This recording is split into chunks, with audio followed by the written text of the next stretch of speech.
Country Viewpoint here on Flow FM. Jason with you today. We're chatting with Emma Kealy, the member for Lowan and Shadow Minister for Mental Health. Emma, want to talk about the 5-day lockdown in Victoria and I guess an unhinged, bordering on delusional Premier Daniel Andrews when he took to the press and said, people are copying our system here of hotel quarantine. It's the gold standard across the nation. It's not me saying that, it's everyone else.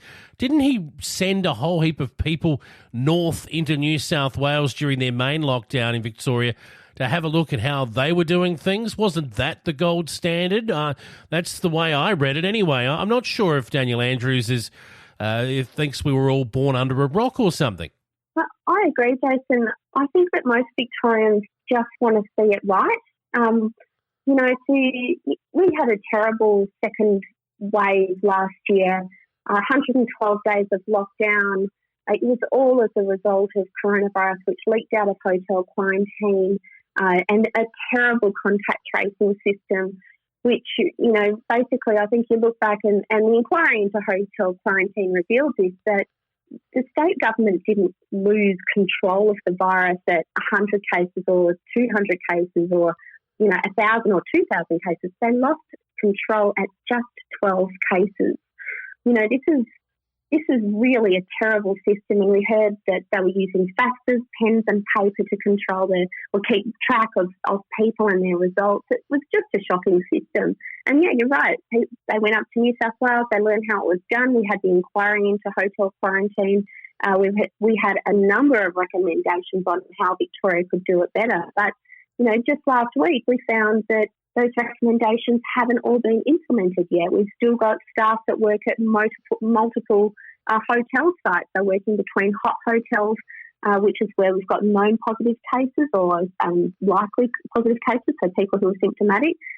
Also working in the normal cold hotels where they've just got people who are quarantining as part of their return to Australia.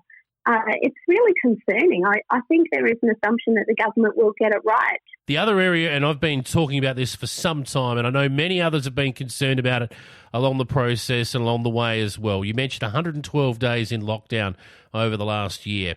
Now, my concern, and obviously in your shadow ministry, being the Shadow Minister for Mental Health, you'd be having a look at this as well. And I know there are some alarming facts and figures out there about the impact that lockdown has had on Victorians' mental health. These are a real concern, and I don't think any time along the period when it comes to COVID-19 and trying to eliminate it or get rid of it from our community to a point where people can feel safe, has anyone taken into account the significant long-term impacts that these lockdowns can have?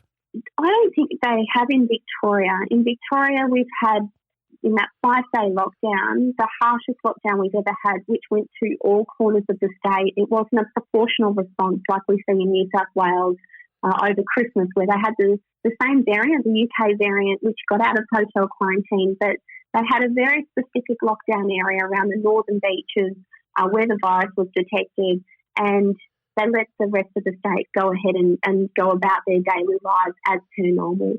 In Victoria, we had this 5-day lockdown announced, and that was announced on Friday, and the mental health harms were nearly immediately seen.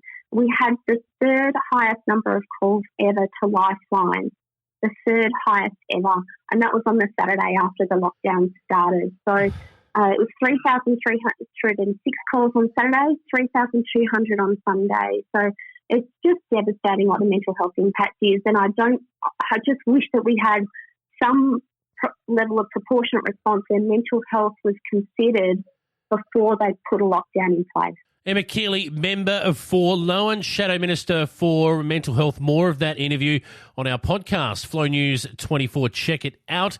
It is Country Viewpoint here on Flow FM.